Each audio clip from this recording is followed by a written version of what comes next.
الحق من ربك فلا تكونن من الممترين. إذا وقع أولادكم في الإفراط والتفريط في الأمور الدينية من الخاطئ nígbà táwọn ọmọ yín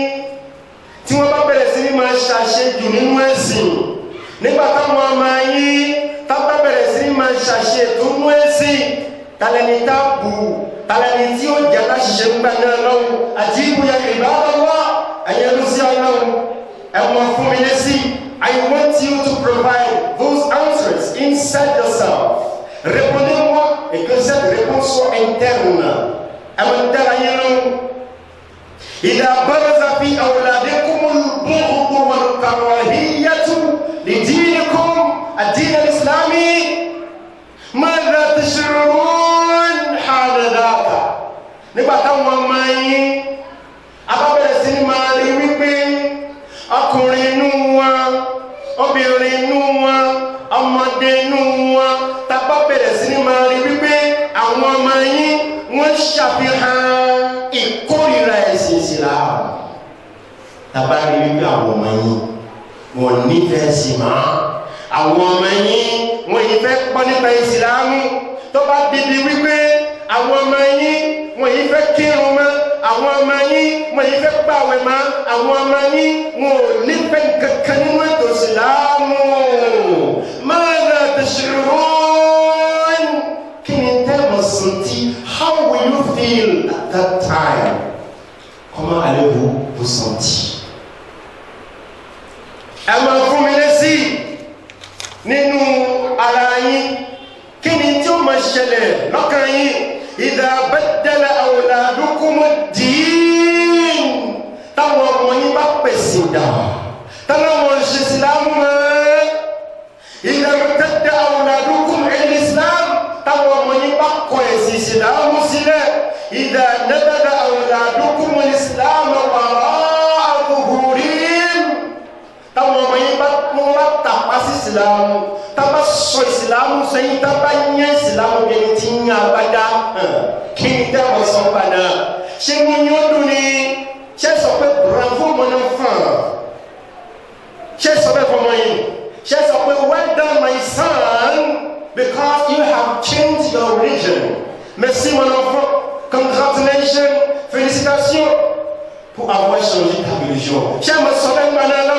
ṣé pàtẹ́wọ́ fún wọn ni ṣé pàlù ṣé máa jó nítorí wípé àwọn ọmọ yín wọ́n pèsè dà. فمن المسؤول من المسؤول الأول عن شأنهم أمام الله الشديد العقاب يوم التغابن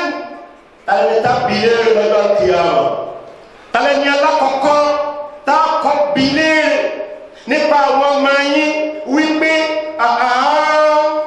سيدنا كان بيومنا أنسى ويبي عبد الله لا سموا عبد الله لا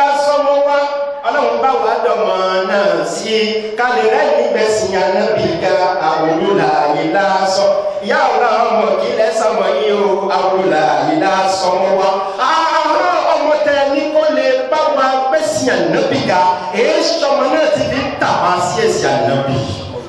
kí ló sọmọ náà tó fi yọkùn tó yọ pọ́npọ́n tó yọ àdá tí wọ́n tẹ ẹ̀sìn ànábì náà wò ó tó bá dà kìyàmá. Talẹ́ni alákọ̀ọ́kọ́ tí ó kàwọ́ pẹ̀yìn tí ó máa rọ̀dá tí ó máa sunkún yawma qiyama yawma liqa ọjọ́ ìpàdé tápàdé amama Allahi shadidil iqab yawma taghabun ọjọ́ tápàdé ọjọ́ tí gbangba yóò dẹ̀kù kékeré ní òde láyé bẹ̀rù ọjọ́ tí mo gbé yẹn máa bẹ̀rù ọ̀fọ̀ tí wọ́n máa bẹ̀rù àdánù ọjọ́ tó lọ́ máa pè wá jáde pé cher papa, chère maman, comment se fait-il que ton enfant change de religion? Ton enfant il est né musulman. Your son, your daughter, he is born Muslim. How come? How come he changed his religion? And you are alive. You can see it. You can witness it. Tu peux voir ça. Tu es présent, tu vois ça. Ton enfant il a changé de religion. Le jour où ton Seigneur va te poser cette question-là, que vas-tu dire? Et si voilà, pour la gagner,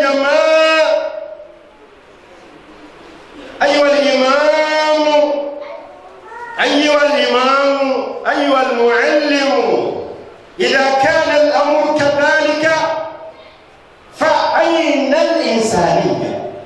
gbogbo nǹkan sọ láti ẹ̀ka yìí yóò máa dàbí òwe yóò máa dàbí àṣàmà mo là ń lọ gẹ́gẹ́ ní wípé ọ̀pọ̀lọpọ̀ wa ta jẹ́ mùsùlùmí tó bá di ọjọ́ kan ọlọ́mọdé àsunkún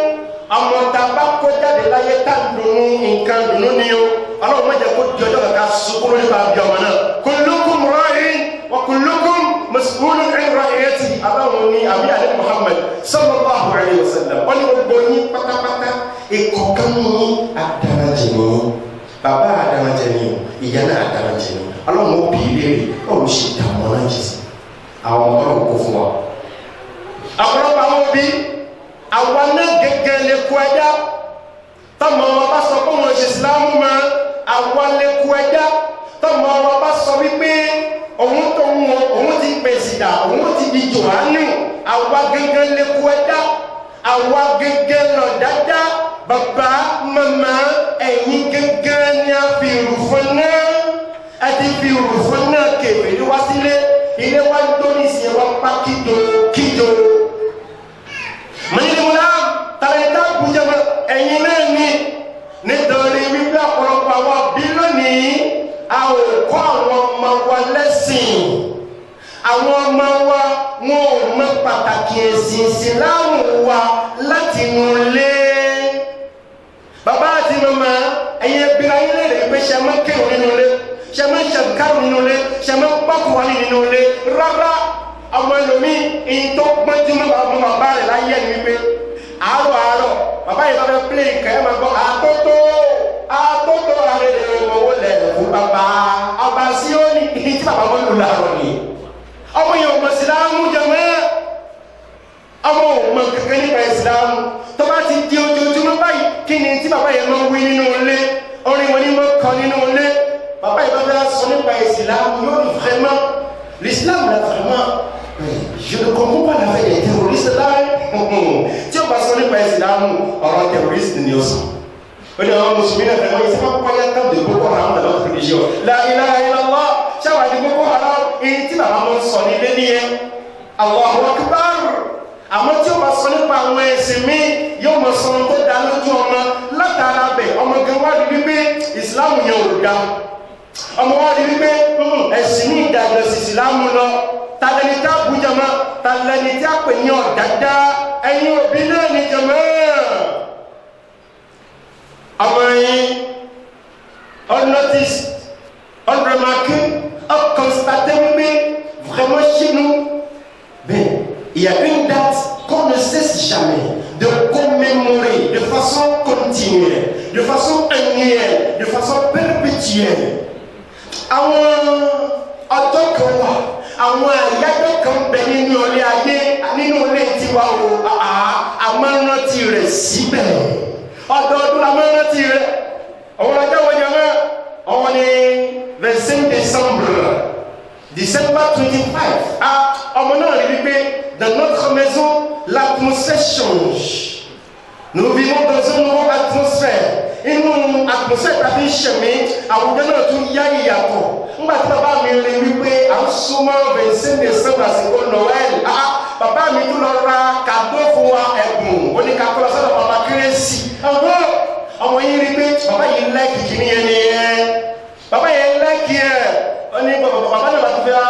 kùnrin kan nínú ilé yóò mọ̀ wá sọ wípé gbogbo nínú gbogbo ọdún tí ń bẹ láyé tí kérésì lọ yàtọ̀ tó tọ́dún alárinà ọmọ náà ní bàbá mo pa ti yín sẹ́ ọdún kérésì ọdún alárinà ni ilé ẹ̀kọ́ kìí ṣọdún alárinà lọ́dọ̀ bàbá ẹ̀ ọdún àwẹ̀ ńkọ́ àlọ́ ní tí kérésì lọ yàtọ̀ tó tọ́dún alárinà bàbá ń bá fẹ́fẹ́ lábẹ́ ìgbìmí o Allah tó bá yà tó bá dàgbà tó bá ní mo di Joseph bàbá ẹ gbá kérésì sàyè yín ọmọ wa sọ̀kò kò sẹ́ni tó rẹ̀ lẹ́kọ̀ọ́ wàlá àìmọye àwọn ọmọ tá a tó kàwé mùsùlùmí ni wàlá lónìí kan àgbàrá rẹ̀ olóhùn nílé wa wó ọlọ́hùn ni ò jẹ́ kó nílé wa gbà fún ó ti pèsè ìdájọ́ hàn ó lóyún ṣe Islam wọn àìmọye àwọn ọmọ wa lóbìnrin tí wọ́n bá yan ọkọ yóò lọ rẹ̀ yan bíẹ́ wálé pàpà ce billet qui est l'amour de ma vie, que tu veux ou pas, je vais l'épouser. Aïe, mon musulmi, imbima zile koyo, olobala awon yi tin pàdé wọn kisa. Jama tala bu jama, tala ni tabile, wallah awon bina ni. Ewo ọ̀pọ̀lọpọ̀ àwọn ta jẹ́ musulmi, àwọn ọmọ wa rí wípé tó bá ti ń di fin d'année, quelle année? L'année grégorienne, kì í ṣe fin d'année hégirienne. Bẹ́ẹ̀ni, àwọn táwọn láyé pátápátá lóde òní, àwọn calendrier tàbí ń ka ọjọ́ èyí tó gbajúmọ̀ jù láyé lónìí nísìn, calendrier grégorien hégirien. Àlùbí òní àfà. Ayé ni ìmáàmù ẹwà ọ̀rọ̀ náà kó má lè tó bẹ́ẹ̀ ẹni ọdún bá bá láyé kó ṣe kí ni kó ṣe ọdún ni àkọsá lè tó bẹ́ẹ̀ ẹwà ní mùsùlùmí mi náà gan ní sí tí ó máa kọ́ lónìí yẹn pé December kó máa kó wà lẹ́bí lọ kí n kò lẹ́bí mùsùlùmí mi ni ọdún lọ sópin ò bàbá rẹ̀ mùsùlùmí sì ni rárá ọdún táwa mùsùlùmí tá ń lò ó ti parí tipẹ́tipẹ́ rọmọgbọ́n lọ́wọ́ kó bàbá láyé ẹ̀ ṣàmì ẹ̀ dáadáa. Àwọn tá a jẹ́ òbí àwọn gẹ́gẹ́lẹ́ kọjá ìyẹn ni wípé àìkọ́ àwọn ọmọ wa lẹ́kọ̀ọ́ ẹ̀sìn ìsìlámù nílé ó kọ̀ǹtrẹ́ àwọn ẹ̀sìn ní ìlànà ń gbé lárugẹ. Àwọn ní ọmọ aṣọ wípé ẹ̀yìn tẹ́gẹ́ ni mọ́ Al-Mouanllim ọ̀rọ̀ náà wà lè tó bẹ́ẹ̀ ni wallahi ó lè jù bẹ́ẹ̀ wallahi ẹ̀rí téèyàn bá kú ní ìsìn gbogbo aláàmà sunkún àìbẹ́ẹ̀kọ́ ni inna lillahi wa inna ilayhi raji'un inna lillahi wa inna ilayhi raji'un gbọ́dọ̀ yẹn a lè lò síbi tó burú jù kú lọ ìkíní kan bẹ ojú ikú lọ kíni jama tabdilu din kápẹ̀sì náà ó burú jù ká kú lọ kéèyàn kú lónìí nísìn wallahi ó dáa fún ju wípé kó ṣẹ̀mí lọ́la kó di nǹkan mi lọ́wọ́ ẹ̀sìn a máa bí wá lè wípé ìrẹ́lẹ̀ mọ́ ayé ìsàníyà humanité nǹkan ẹni kan máa bá wọn ṣọdún ń tẹ́ ń sọ nìyẹn o ok táwa ní bá wọn ṣọdún ṣe pé èèyàn ní gbogbo wa a sì jọ ń gbé ní ayé ni ẹ̀yin ìsìlámù ní ẹtí máa ń le jù kí ló dé ará ilé mi àjọ ń gbé kiri yóò ní ṣé kí n má lè bá wọn ṣọdún ni kọ́dà bàbá mi gangan kèfèrí ni bàbá mi lọ ṣọ́ọ̀ṣì ṣé kí n má bá bàbá mi ṣọdún ni bẹ́ẹ̀ ni a lè rí ilé ayé ẹni tó ṣe wípé bàbá rẹ̀ kì í ṣe mùsùlùmí àbíbẹ̀ kan ní máa ṣàlọ́ ọ̀rọ̀ ìjọba òun lọ́wọ́ di mùsùlùmí ẹlòmí èmi tí mo bá yín sọ̀rọ̀ ní ìsìn àbúrò bàbá mi ń bẹnu wọn tí kì í ṣe mùsùlùmí ń máa ń pàtẹ́wọ́ dáadáa ń sì máa ń jíjó ń bẹnu ẹgbẹ́ bàbá wa kiri yóò pọ́nbélé ni yóò ní ká mọ́ sọ pé tí àwọn sọ yìí ká mọ́ sọ kò ní àwọn sọ bẹ́ẹ̀ kí ni Islam kọ́ wa jẹ́ wọn jẹ́ wọn mùsùlùmí ẹ̀ ṣe alhamdulillah ṣe Islam wàlúwà ẹ̀sìn tó dáa ẹ̀sìn kan ní tó dé pẹ̀lú àlàáfíà ó wá ní mùsùlùmí tẹ ẹ bá fẹ́ ní ìsinmi lílá ayé yìí o àyàfi kẹtẹ̀lé àwọn òfin ni. wọ́lọ́ tábà wọnú Al-Qur'an ẹni tí ń béèrè ìbéèrè wípé ṣáàní bára wa ṣe dáadáa ni ṣáàní ṣe dáadáa sí wa láwùjọ ni àwọn tí wọ́n jẹ́ kèfèrí àbáwọ̀ tó jẹ́ kiri yóò àwọn kìrìtì ṣọ́ta wa ni wọ́n ni marhaban bi su'alika ìbéèrè yẹn ẹ̀ là bèbèrè àwọn àlejò láti dáhùn máa kó Allahu Akbar àwọn àlejò ọlá ó ti fún wa lésì innal ijabata al-munasibata li su'alika mawjudun fi kitabil aziz ìbẹ̀rù tíra wọn wà àlejò ọlá tíra wọn ni tíra náà yaqulu Allahu azza wa jalla fi kitabihi al-mutahadda bihi alam al-jinni wal-insi al-mu'jizu i'jazan jamma aláwọ̀ sọ̀rọ̀ Al-Qur'an wọlé Al-Qur'an tó ṣe wípé Ọlọ́run fi dá gbogbo àwọn èèyàn lágara pátápátá àtàlìjàmọ́ àtẹ̀yàn kò sẹ́ni tó lè mú rẹ̀ wá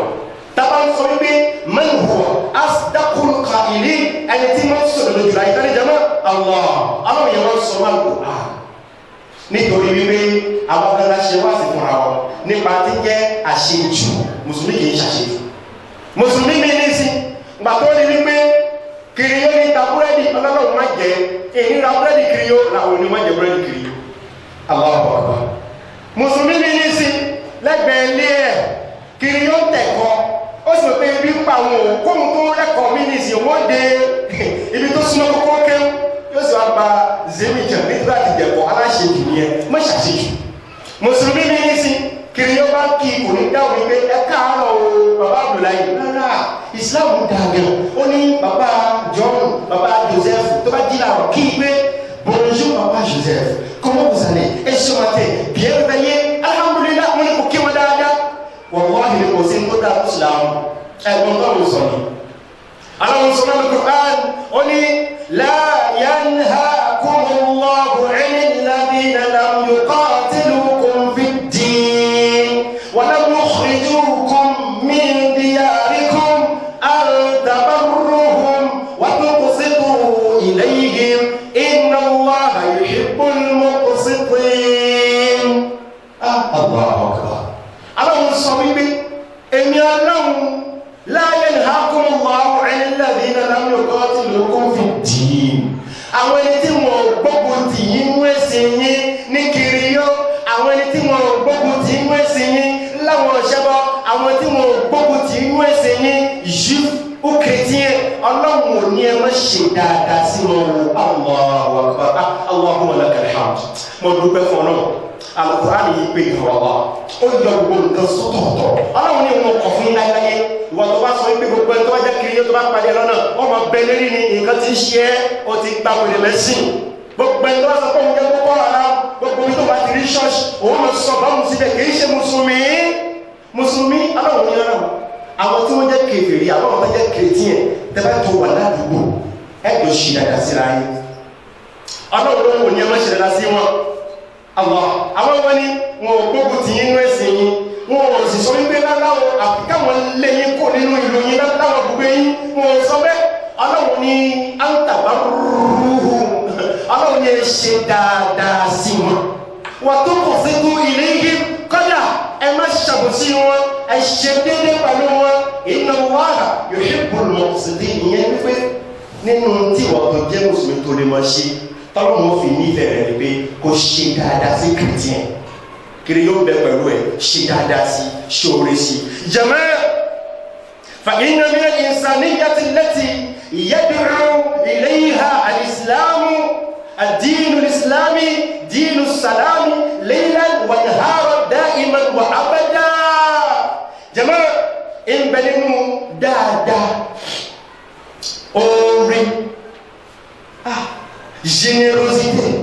magnanimité èyí tí Islam ti ń pè wá sí ìdí rẹ̀ lójoojúmọ́ látàná tòní lẹ́yìn tó ṣe pé gbogbo ẹni tó bá jẹ́ mùsùlùmí ọlá kèfèrí gan kìrìtìyàn gan yóò nífẹ̀ẹ́ rẹ̀ náà. kí ni tí Islam kọ̀ wá? da'watul kafiri ila dini najati wan najahi. nínú orí àkọ́kọ́ tí mùsùlùmí yóò ṣe fẹ́ni tó jẹ́ kìrìtìyàn láyé òun ni pé gbìyànjú òpin ìsinú ẹ̀sìn wọn ìjọba ẹ̀sìn àṣìlá ẹ̀sìn Islam ẹ̀sìn tá a fi mọ́ yeye láyé tá a fi mú ìwé náà kẹ́yà nǹkan àkọ́kọ́ ní ìjọba ẹ̀sọ́ kó dé mi. ẹlẹ́ẹ̀kejì ọ̀hún ní pé kí ni adamu zulmil kafiri fi nafsin aw malin aw irdin. Allah jẹ́mọ́ ẹ̀sìn wọn ẹ̀sìn déédéé ẹ̀sìn Islam pa àwọn mùsùlùmí láṣẹ wípé ẹ ò gbọ́dọ̀ ṣàbòsí fẹ́ni tí kì í ṣe mùsùlùmí. kìrìtìyàn yàbí kò ní torí kó jẹ́ kìrìtìyàn kò ṣàbòsí níbi owó tó dà yẹn pọ̀ mùsùlùmí ò gbọ́dọ̀ jàmbá rẹ̀, ò gbọ́dọ̀ jàmbá rẹ̀ níbi ẹ̀mí ẹ̀yìn ni pé ò gbọ́dọ̀ pa wọ́n fi rírí níbi ìjọmọlúwàbí ẹ̀ ò gbọ́dọ̀ pa ọmọlúwàbí ẹ̀ jì.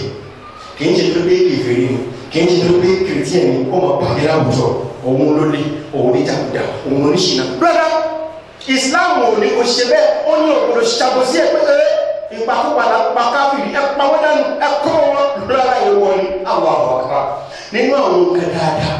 èyí tí Islam ní ká ṣe fáwọn tí wọ́n jẹ́ kìrìtìyàn àwọn tí wọ́n ṣe mùsùlùmí láwùjọ wa òun ní kí ni jama? òun ní wípé jawazu mu'amalati al-kafiri fil bay'i wash-shira'i wat-ta'jil. Allahumma lakal hamd. ẹni tó bá lọ fẹ́ mú Islam pé ibi tó kù sí ilé ìkòní rí Islam kọ́ wọn wípé ẹni tẹ́ jẹ́ mùsùlùmí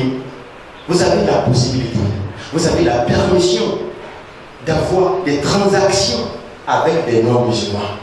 Vous pouvez faire du business ensemble, le commerce ensemble, des transactions ensemble. Elle est en train de rapport. Musulmi Islam pas il lâche, oh bah il a eu.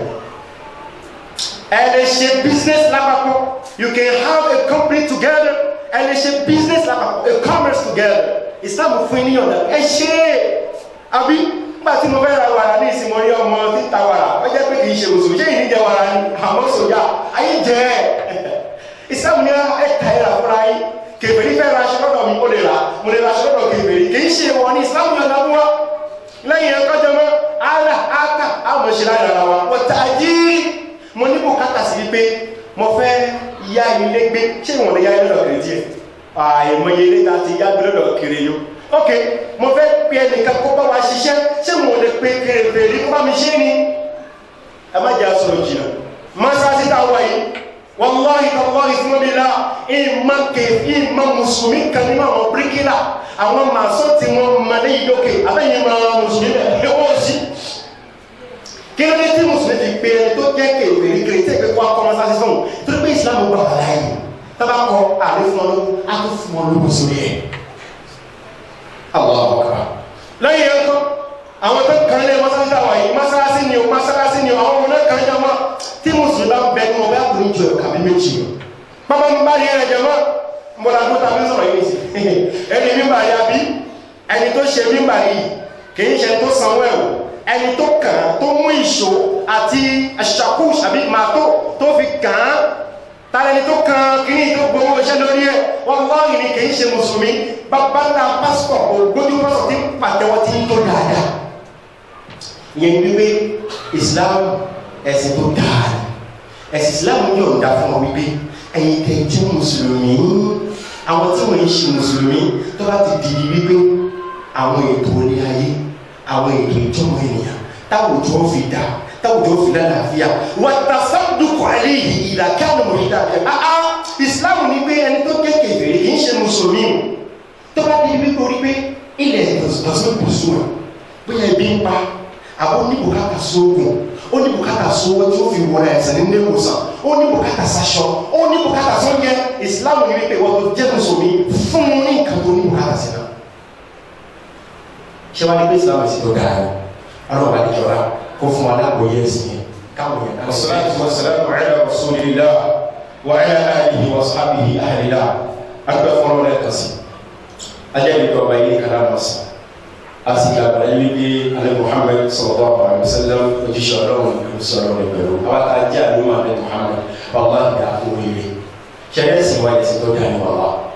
gbogbo nǹkan ló àwọn ẹ̀sìn náà kò wá sí ìkan tẹ̀lé gbà tẹ́lẹ̀ dùbù sílámù rárá Ọlọ́run ti ṣàlàyé gbogbo nǹkan mùsùlùmí kò yẹ ṣẹlẹ̀ ṣe ju wọn ní kọlọ dènà dé gbogbo àwọn kiri ó ti bá ti ń ṣọdún kó máa lù wọn kó máa kó ìbò wọn kó lọ sólé wọn kó sún ìjọsìn wọn ìsìlámù sọ bẹ́ẹ̀ kí ni tí Islam kọ́ ìwọ tó jẹ́ mùsùlùmí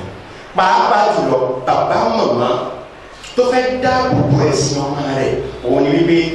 ètí ń jẹ́ musharakatul kafirina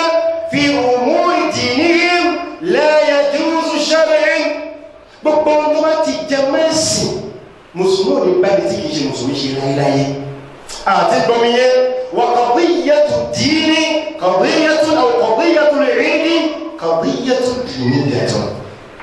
Tàbá sọ nípa ọdún ẹ máa fi ṣeré o ọlọ́dún kì í ṣọ̀rọ̀ ọ̀rọ̀ lásán o ọ̀rọ̀ ẹ̀sìn ọ̀rọ̀ ọdún ṣé ẹ̀ka ṣe méjì sí kàmá ọ̀rọ̀ ẹ̀sìn ọ̀rọ̀ ọdún ẹ bá wọ ọmọ tó ń jẹ́ kiri lórí ìsìn ní kàntún ẹ̀sán wọn níbi tí wọ́n lọ níbo níbi náà jama wọn lọ sí ṣọ́ọ̀ṣì wọn lọ sí ìjọsìn wọn bẹ́ẹ̀ ọdún tó ń pè ní 25 December náà àbí December 25 ọjọ́ kan ní tó ní ìtumọ̀ lọ́dọ̀ wọn kiri yìí. C'est une date significative chez les chrétiens. Quand on parle du 25 décembre, ils ont un credo qui est bien attaché à cette date-là. They have a belief related, linked to that date. Ọdún ìkíni ṣọdún lásán. Ìwọ Mùsùlùmí tó bá ń bá wọn ṣe ní kó padà kó lọ béèrè wípé ọjọ́ 25 décembre náà kí ló túmọ̀ sí lọ kiri yó tó bá gbọ́ túmọ̀ rẹ̀ ní ìsìnkú ọgbọ́n wípé ọgbọ́n bá wọn ṣe. Èdè bàbá lọ́wẹ́ kò ká Mùsùlùmí. Nítorí wípé ọjọ́ 25 décembre yẹn òun ni ọjọ́ tó ṣe wípé wọ́n bí Ọlọ́run lọ́dọ̀ àwọn kìrìyó Jésù lọ́dọ̀ wọn Ọlọ́run ní ẹgbẹ́ wọn wọ́n sì bá gbà wípé ọjọ́ 25 décembre yẹn òun ni ọjọ́ tí a bí Jésù sáyé Par conséquent, le 25 décembre, c'est la date de la naissance de leur Dieu. Chez toi, en tant que musulman, est-ce que tu crois que tu adores un Dieu qui est né le 25 décembre? Never, you can never believe that. Tu ne peux jamais croire en ça. Autrement, tu n'es pas musulman. Le musulman, il adore un Dieu, un Seigneur qu'on n'a jamais engendré et qui n'a jamais été engendré non plus. Alors, mon Tawa musulman, Tawa aussi. Alors, mon Tawa musulman, il est Kawobi. On a aussi dit àwọn tí wọ́n ń ṣọdún wọn lórí wípé à ń ṣàjọyọ̀ ọjọ́ naissance Jésù Olúwa àbí wọ́n ní Olúwa wa olówó orí mi ó máa ṣe ohun olúgbẹ́ tí ó kú mi yọ táwọn yọ Jésù. Ìyìn ló yẹ ìwọ Ọlọ́run o, ìyìn ló yẹ Jésù ìwọ lọ́ba àwọn ọba. Ẹ dákun ṣé èyí tí wọ́n sọ nígbà wọ́n yìí ó bá yẹn gbọ́ tó bá ní Allahu Akbar kí ló sọ Alhamdu lillahi rabbil alamin. Tí wọ́n bá fẹ́ dúpẹ́ tó bá fẹ́ yìn yẹn nìkan àwọn yìn jùmọ̀ àwọn ọ̀rọ̀ àwọn òwúrọ̀ lọ́pẹ́ rẹ̀ ayé ìbá yẹ̀yẹ̀ mi lọ́pẹ́ rẹ̀ tani kì í mọ̀ Jésù ṣùgbọ́n àwọn ọmọ ìjọba kọjá wọn ìyẹn ni wípé kábà sọ nípa ọdún àríwá ọ̀ṣọ́rọ̀ bá di ìparí fún àwọn sọ nípa kàńtà nìsan àwọn àtàjẹ́ mùsùlùmí tí ó fi yé wa dáadáa táàbì gbà wípé àní tí ń jẹ́ ọdún yẹn ọ̀rọ̀ ọdún quand on parle de la fête c'est une affaire religieuse c'est pas une affaire mondaine non. Ọdún ó ní í ṣe pẹ̀lú kí ni ẹ̀sìn ní í ṣe pẹ̀lú ìgbàgbọ́. Ànábì Muhammad sallallahu alayhi wa sallam lọ́jọ́ Eidul Fitri Ànábì bẹ̀rẹ̀ Aisha bẹ̀rẹ̀ Abubakar wà wọlé tó Ànábì lọ ó ní Aisha tó jókòó lẹ̀ ó wá ní àwọn ọmọ kéékèèké kan tí wọ́n lò kankan tí wọ́n fi ń kọrin lọ́jọ́ ọdún àwẹ̀. Abubakar ní kí lélẹ́yìn irinṣẹ́ ìṣúlẹ̀ lẹ́yìn nínú Ànábì ẹkúrò mẹ́jàlẹ́ Ànábì ní fi wọ́n lẹ̀ sọ̀rọ̀ ẹni tó gbẹ̀sìn tó Ànábì kò sí yàrá alọ́ jẹ́ kémi lè ju Ànábì ṣàbíwò mi alọ́ jẹ́ kémi lè ju Ànábì Ànábì ò lè mú ẹsẹ̀ àwọn là ń lè ẹ máa gbọ́ Ànábì ní fi wọ́n lẹ̀ inna li kulli qawmin idan nítorí wípé ìjọ kọ̀ọ̀kan ló lẹ́sìn tí wọ́n chaque communauté a sa religion. Wàhálà ìdùnnà oníyọ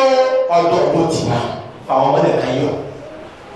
Ìyẹn ni wípé àwọn kiri yọ wọ́n lẹ́sìn tí wọ́n lọ́dọ̀ tí wọ́n lọ́tọ̀ mùsùlùmí náà ní kí n wọ́n lọ́dọ̀ tí wọ́n lọ́tọ̀ tó bá délé tá a fẹ́ ṣiṣẹ́ ilé ayé sẹ́ kò sí wàhálà àwọn tó bá débi ọdún mẹ́tọ́ ìrẹ́pẹ́ kan náà. Jamais, elle est dit qu'il y a parce que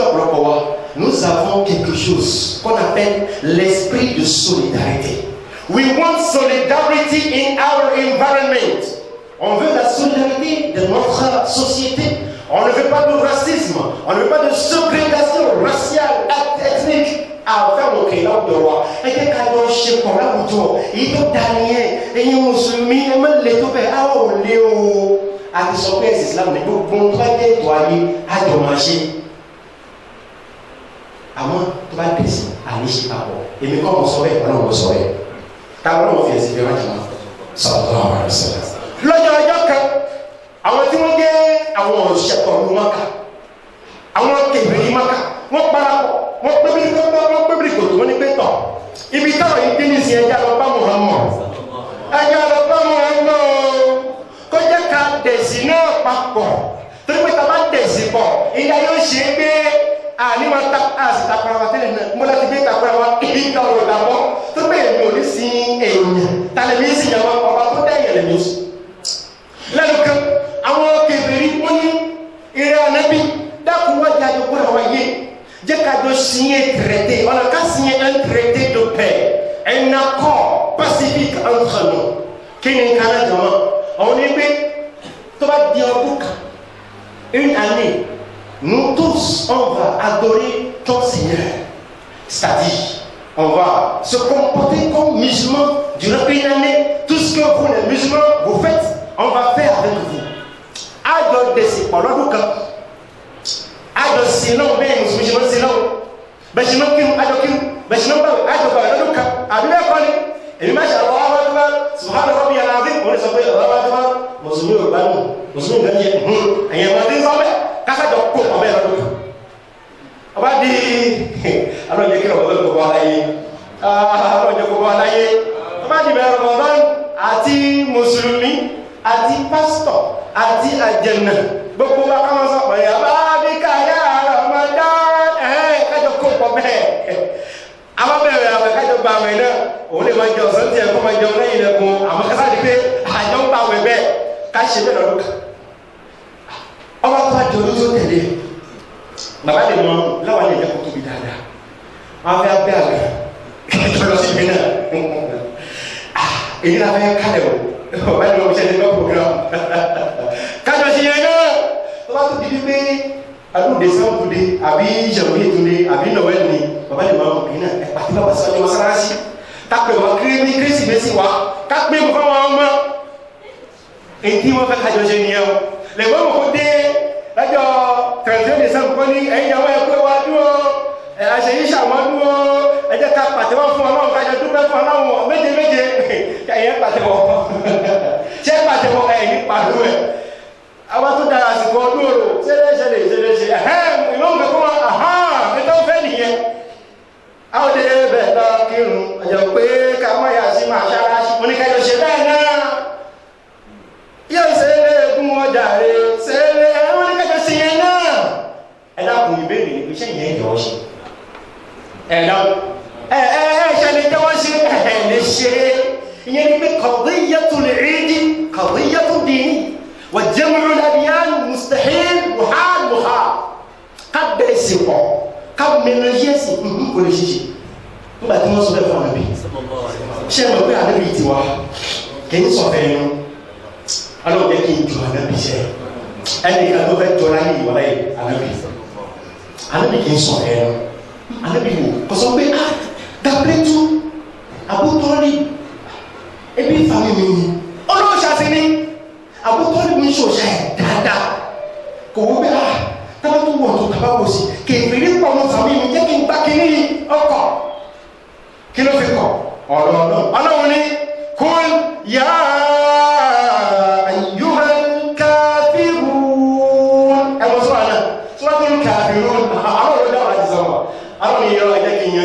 Ẹ̀yin lè yanjú ọ̀rọ̀ yìí ọ̀rọ̀ yìí kọjá òye ẹ̀wọ̀n àmọ́ jẹ́ kí ni bá ń dá sí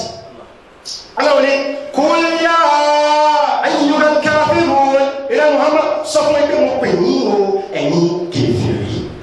ẹ̀yin ọ̀ṣọ́ ẹ̀yin kiri ló mọ̀ pè ní la a'budu ma ta'budun èmi ò ní sin tẹ́yìn sìn láyé láyé wala antum abiduna ma a'budu ẹ̀yin náà mọ̀ pé tẹ́mi náà sìn kọ́nà ẹ̀yin náà sìn àríwá kan ká ní pé tí kí ló la fẹ́ ṣe bí nìsín alájẹ ẹ̀ ti lágùn dáadáa o fìlà yín gan ṣàgàrí ló ti tutù láwa ní ìmọ̀mù gan ló ti tú torí pé bá pàtẹ ọmọ ẹ̀rọ kan nìsín kan ṣẹlẹ̀ kò tó rẹ wọn àwọn wa parí sí pé kí ni sábà àkókò lakum dinukum waliya din ẹ̀sìn tí ní ọ̀tọ̀ ni ẹ̀sìn tèmi náà ọ̀tọ̀ ni mẹ́tọ́mẹ́tọ́sẹ́ jìrì gbé kaná ṣe pé ọ̀rọ̀ ẹ̀sìn kò sí wàhálà kan bẹ́ẹ̀ ẹ máa ṣe tí tó bá dẹ̀ sí kémi náà kí n máa ṣe kí ni kí n máa ṣe tèmi ibi táàbí parí ọ̀rọ̀ wa lórí ìjọba kò ní ìdíkà tó ṣe rìsílẹ̀ máa ó ti di gbogbo wa èyí tó wá pa wá lẹ́kùn kankan ṣe bí mi ṣe ń sọ tí mo ń láàgùn yìí sí bí mo ṣe ń pariwo yìí sí ẹ̀rẹ́ lómi ìfìlà ẹ̀rẹ́ tó gbé tèmi lọ ẹ̀rẹ́ lómi ó lè wọ́n láwà ní ẹ̀kọ́ kan platform bóyá ẹ̀fẹ̀ súnmọ́ ìtúrò ìfúrasí ìsókè tó o bá fẹ́ sọ̀rọ̀ ní sí agbada ẹ̀mí pẹ́ mi ò tẹ̀ wá gbada yóò wá gbada tó bá lè kí n bá ṣe rí ẹ̀ kí ni mùsùlùmí èyí mẹ́rin ní lára ó sì ń sọ̀rọ̀ lórúkọ ẹ̀sìn wọ́n lè sọ pé rárá ẹ bá lọ́mọ́ kàwọn ṣe ní mọ́kà náà ṣẹ̀tù ẹ dákun mọ̀mọ́ wa kàn ní wọn lọ́mọ́ kàwọn ní wọn náà wọn yẹ tí wọn alájẹ pọ̀ mi dáadáa wọn náà wọn yẹ tí wọn mu sìgá ní mọ́kà ẹni tó mu sìgá ní mọ́kà ṣé ó ní sìgá dára ẹ̀ dákun ṣé a cadre comme Moussiama Kassigada, c'est pas une raison, c'est plutôt un prétexte inacceptable. Alors, quand Moussoumi, elle m'a dit agbekale nítorí àwọn ẹnìkan tó ṣe wípé wọn ò jà fọ́rọ̀ Ọlọ́run kí wọ́n jà fún jẹmọ́ ikùn wọn ni wọ́n jà fún. lásìkò táwọn yìí nísìnyí mọ̀ bóyá di ọjọ́ mẹ́jọ tí ń bọ̀ ẹ jẹ́ kí n ṣe àṣeparí ẹ̀ Ọlọ́run jẹ́ ká ju ọdún mẹ́jọ lọ àdúrà tí wọ́n ṣe ni pé Ọlọ́run jẹ́ ju ọdún mẹ́jọ lọ àmọ́ àlẹ́ mọ́ jùlọ ń gbà mí ṣe mọ́ bẹ́ẹ̀ mo lè ṣàbẹ̀wò kọ́ Ọlọ́run jẹ́ kí n ju ọdún mẹ́jọ lọ kì í sì má tọ́ ọdún mẹ́jọ lọ wọ́n ẹ̀mí ìwà kò sí lọ́wọ́ wa tó bá wá jẹ́ àfa tó bá lè sòótọ́ ọ̀rọ̀ ṣé mo wà tó fẹ́ kú Ọlọ́run ti sọ pé واتقوا يوما ترجعون فيه الى الله اقبل يومك بنيان على ربنا بعد كده ثم توفى كل نفس ما كسبت وهم لا يظلمون وكم تكبير يشي pátápátá Ọlọ́run san ilẹ̀san tá bá ran ti le kò sí tó kù pé kó sùn tọrọ mo torí tó fẹ́ fún èmi ò tẹ̀mí tó fẹ́ fún mi lọ bùkátà tèmi wallahi kò ṣe tó lè gbọ́ ní mo rẹ̀ mi àwọn lè wá jẹ́ mọ́ Allah ẹ ọ̀pọ̀lọpọ̀ àwọn èèyàn lónìí ọlọ́fà wọn ọdún tí ń lọ sópin báyìí ẹ jẹ́ ká fi pàdé sí 31 décembre gbogbo mùsùlùmí jẹ́mọ́ wa ẹ máa gbọ́ wá a fẹ́ ṣe tahajjud àkànṣe àdúrà àkànṣe nítorí kí n jẹ́mọ́ ẹ dákun ẹ jẹ́ àbíra wọn nínú ayú ẹ jẹ́ kí n sọ ní faransé êtes-vous des christiano-musulmans olùkọ́ tẹ́lẹ̀ sọ ọ̀pọ̀lọpọ̀ yẹn nìyẹn christiano-musulmans tó bá di òru mẹ́wàá bẹ̀yẹ̀ Ramadan ní ìsìn kí lọ́mọ sọ alada watana rabana àwọn láti bọ̀dì sàádà tó ní abàdíyà sàádà tó ní abàdíyà láìlátúrú kọ̀dìrì mú ìfà alẹ́kọ́ ni aláhùnmá iná kà fún oyíwọlá àwọn àwọn àná ó ti sọ bẹ́ẹ̀ nínú ọ̀rọ̀ adájú bùrù tó fẹ́ ṣe nítorí ọdún parí ọdún wọn ló parí kàlẹ́ndìyẹ Gregorian ló parí ẹ̀dá kò tẹ́ àbámọ̀ ẹ̀dá pẹ̀lú kọ́mọ yín lọ lébi o wàlá ọkọ yìí lọ lébi kàlẹ́ndìyẹ tó parí ní ìsìnkí náà pé jama àbí tí fẹ́ parí kàlẹ́ndìyẹ Gregorian kí ẹ Grégoire Papa Grégoire àwọn olóògbé eléyìí nìkan kọ́ ni kàlẹ́ndìyẹ tó existé le calendrier Grégorien n'a pas été le seul calendrier qui a existé dans le temps là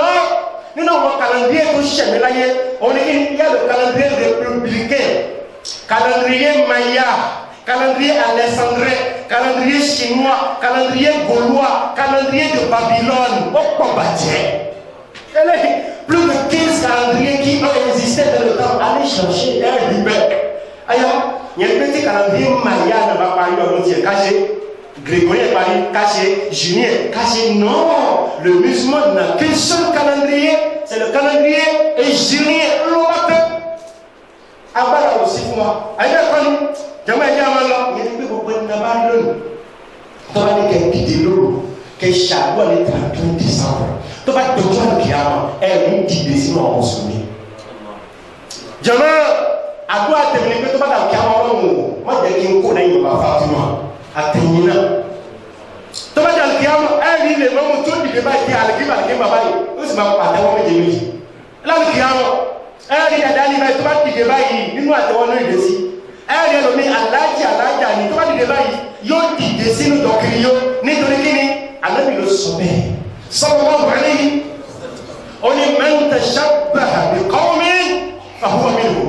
Ànábì yẹn lọ́mọ gbogbo ẹnikẹ́ni tó bá kọ́ṣe ìdọ̀kan quiconque imite un peuple tó bá ti kọ́ṣe ìdọ̀kan ó ti dára wọn tí wọ́n fẹ́ pàtì gbogbo kiri yóò dìde lóru 31 décembre wọ́n lọ sí ṣọ́ọ̀ṣì wọ́n lọ sí lẹ́tọ́ọ̀gù wọ́n lọ sí ìjọsìn wọn alẹ́kọ́ ni ìwọ náà mùsùlùmí wọ́n dìde wọ́n gbọ́dọ̀ kí n bá wọ̀ pé ẹ̀ẹ́dún dáadáa o ẹ̀ẹ́dún gírí o ẹ̀dàkùn ṣé mùsùlùmí ní ẹni àbí kìrìsìánù musulman lóru yìí 31 décembre mùsùlùmí kì í ṣì kankan dákun tó bá tún lóògùn sùn lóru yẹn normal àbúkọ́ ṣe pé ìwọ́ ti jẹ́ nìkan gbogbo òru máa ń jí ọmọ yẹn lọ́dà fún ra rẹ̀ tẹ́lẹ̀ tí wá ṣọ́ra má gbé sọ́kàn wípé náà òru afẹ́gbọ́ ọdún ọdún tuntun rárá mùsùlùmí ní ti yóò kàwọn èèyàn lọ ni pé ẹ̀yin ọmọdé kéwù gbàdàdà alájùmọ̀ yẹn lọ káyà sí fún wọn èmi náà ní di owó àwọn ọmọdé kéwù tèmi kan lọ káyà sí mi kan. ṣùgbọ́n àwọn náà kàrà àbèrè ìzáti lóru tẹ̀lé sọ àmọ́ yóò sì fún ọ̀dàmì ìsìn fati lóru tẹ̀lé sọ àdáhàmà láwùrọ̀ àyà jalalahu Allahu jalla jalalu lórúkọ tẹ́lẹ̀ sẹ́nu rárá àdáda lélẹ̀ mùsùlùmí má bà wọ́n ṣe kò sáàdùà pàtàkì kan tó fẹ́ ṣe lóhùn náà jama sọ fẹ́ ṣàdùà pàtàkì wọ́n fẹ́ tọrọ òwú kan tí kò sí wẹ̀ àfi lọ́dún kan ní sùúrù bẹ́ẹ̀ náà kí ọ̀rọ̀ kò dé ọlọ́mọ pàwọ́ kí ọ̀rọ̀ tó dé ìgbà yẹn láwọn mùsùlùmí dáadáa ọlọ́mọ ṣe wá ní kìrìsìánù mùsùlùmá mo ṣe wá ní kìrìsìánù mùsùlùmá àkórí ìkúbà wa oníka gbogbo ti kèfèrí kankan èmi nìkan kọ́ mo ti sọ àwọn ẹnìkan ti ń sọ àná kó tó lò ní àwọn bàbá wa tí wọ́n jẹ́ ìmáàmù wọn ti ń sọ kó tó lò ní ẹ bá láyé kan sọ̀rọ̀ ìdèrò ó ní bẹ́ẹ̀ ni àwọn ti gbọ́ wá sí mi tipẹ́tipẹ́ alhamdulillah kì í ṣe tuntun kò gbé tuntun dé mùsùlùmí àkórí ọ̀rọ̀ wọn ni wípé a ò kì í ṣe eré àmẹ́yà a ò kì í ṣe ọ̀tá ẹnì kankan a ò kì í ṣe onípákáleke a ò kì í gbógun ti ẹnì kankan àmọ́ tó bá di bí ọ̀rọ̀ ẹ̀sìn àní bẹ́ẹ̀ni ká ṣẹ̀sìn nítorí pé kí ni o àwa fẹ́ dìde nínú àlùmọ́ Ànábì Muhammad sallallahu alaihi wasallam ọlọ́run lábẹ́ èyí tí a bí tí a gbọ́ ìrọ̀ tó ṣe wá láǹfààní ẹni tó wíjẹ́ kó ṣe láǹfààní àwa tá a gbọ́dọ̀ kó ṣe wá láǹfààní má sọ ọ́ di kèfèrí lẹ́yìn ọlọ́run àìkẹ́lá gbogbo rẹ̀ tá a rìn tá a fi fi ẹ̀sìn Islam rẹ̀ má jà rẹ̀ náà gbogbo ọ̀rọ̀ tá a sọ tí ó sọ ọ́ di kèfèrí má jà sọ̀rọ̀ náà gbogbo àdìọ́kàn tá a gbé sọ́kàn tí ó bá Islam wáyé má jà kó ṣe ẹsẹ̀ kọ̀ọ̀kan wa ọlọ́run àwọn ọmọ tó fún wa ọ̀rọ̀ wọn dọ̀wọ́ ìrọ̀lọ́ wà ní kíọ́lá báwa pọ̀tùṣe wọn lọ báwa dáàbò wọn lọ nípa bàbá mi yóò sọ fún wọn àmọ́ wọn nígbọ́ ọlọ́mọ ṣàwọn tiwa lẹ́nu tí ò ní gbọ́ ọlọ́run jẹ́ kí wọ́n tẹ̀lé wa lórí ìgbàgbọ́ òdodo má ṣe wọn ní kẹfẹ́ ọlọ́run wà ní kíọ́lá tó bá jẹ ọlọ́run kìí àmọ́ àtàwọn ọmọ wa jẹ́ kájọ pa nínú àjẹnà lọ́sọ̀rọ̀ inna Allaha waliyyu dhalika wal qadiru alayhi ọlọ́run bùkátà pọ̀ fún àtàfẹ́ gbọ́ àdúrà yìí mo fẹ́ rẹ̀ torí bùkátà ó ṣe kókó nílá yé kò sẹ́ni tí máa ń bá ní bí àbùkátà bí kìí ṣe dáadáa máa Allah afẹ́ gbọ́ bùkátà lórí owó lórí jíjẹ lórí mímu tani tí ó ṣe jẹ máa Allah afẹ́ gbọ́ bùkátà lórí bí mo fẹ́ bí ma tani mo ṣe jẹ máa Allah lórí mo fẹ́ kọ́ tani mo ṣe jẹ máa Allah mo fẹ́ ra ọmọ gbogbo tí ń gbé dúkìá pátápátá ta ní bùkátà rẹ̀ ọlọ́run mo ṣe bá bí àbùkátà rẹ̀ gbogbo èyí wá jẹ́ oore táwọn tọrọ lórí ayé ọlọ́run bá wa fún wa ní gbogbo ẹ̀ látọ̀gẹ̀dẹ̀ àwọn aburú wa pọ̀ kan láyé jẹ máa aburú kan bẹ àwọn ẹsọ pé alẹ gbìyànjú a máa tó bẹ alẹ mórí wọn bẹ tani máa ń sọ níbi aburú jẹ náà Ọlọ́run ni àwọn aburú kan bẹ alẹ fojú rí báyìí Ọlọ́run gbé wa lékè rẹ àwọn aburú kan bẹ alẹ fojú rí aburú mú atẹ́gùn Ọlọ́run wọn jẹ kó pẹ́ ìwọ kan wá sọ́wọ́n ní gbogbo ayé Ọlọ́run àlekè ọlá ọlá jíjẹ nǹkan ọ̀ṣọ́ Ọlọ́run àlekè ọlá ọlá ìpín méjì Ọlọ́run àlekè ọlá Allahumma rabbana a'izz al-islam wal muslimin wa adhill ash-shirka wal mushrikin wa dammir a'da' ad-din Allahumma ansurna اللهم انصرنا اللهم انصرنا وانصر إخواننا الموحدين المستضعفين في كل مكان المجاهدين في كل مكان الذين يجاهدون في سبيل الله حق جهاده اللهم انصرنا جميعا يا رب العالمين اللهم كل من أراد بنا أو أراد بدينك الإسلام بسوء اللهم شتت شملهم وفرق جمعهم اللهم زلزل الأرض تحت أقدامهم يا عزيز يا جبار ربنا آتنا في الدنيا حسنة وفي الآخرة حسنة وقنا عذاب النار سبحانك اللهم وبحمدك أشهد أن لا إله إلا أنت نستغفرك ونتوب إليك كل صلاتكم Al-Haqqu TV òtítọ́ ni yóò lékè òtítọ́ ni yóò borí.